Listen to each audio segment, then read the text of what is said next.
insult people, it's not just limited to the tongue. Yes, I can say you're like this. That's an insult from the tongue. But you can also do it by gesture as well. Show in a certain way, by hand. For example, if someone, let's just give you an example. Someone has a disability, they can't walk properly.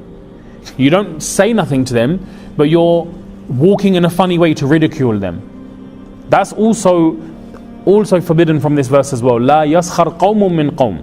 That you're looking at someone's negative trait and you're making fun of that.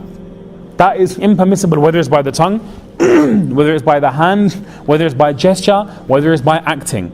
Yani, if we see something negative in somebody, to highlight that in any way is impermissible in Islam. But it's done with the intention of insulting, ridiculing, defaming. Yani किसी का मजाक उड़ाना, to make people feel bad about themselves. This is absolutely impermissible in Islam.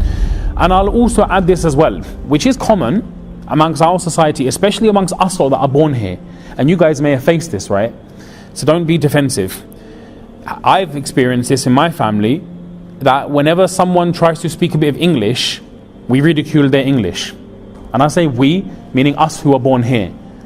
So we say, oh, they're freshy English. We take the mick out of how they speak. Like for example, one person, they saw one particular place and they pronounced it a wrong way. They pronounced a shop in a wrong way. After that, unki chair ban gayi thi. So people were winding them up. So whenever they saw the shop, they would say, oh, Woolworth. And they'd make the person feel ridiculed. Pound shop. They say it's not pound, it's pound shop, brother, pound shop.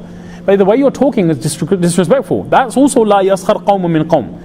And then what happens is, subhanallah, we see people, this has become a trend on YouTube, right? People make videos ridiculing people.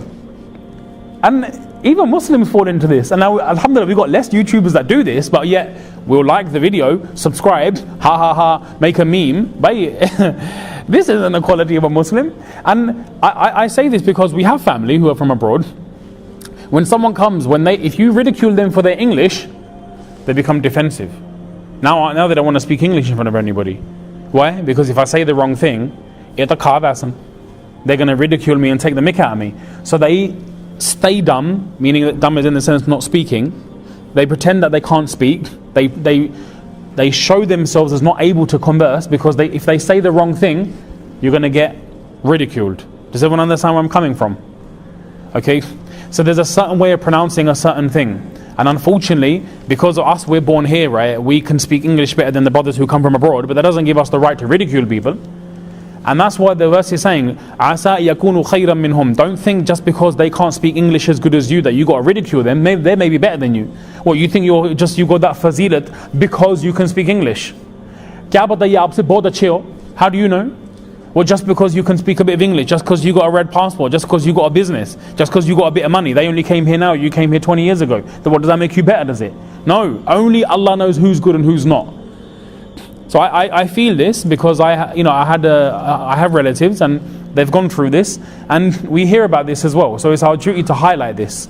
And I hope and pray that someone listens to this, and then they will pluck up the courage to go to those people and offer an apology and say, I'm sorry, if I ever made you feel like that, I'm sorry. And just offer an apology. An apology will go a long way, inshallah.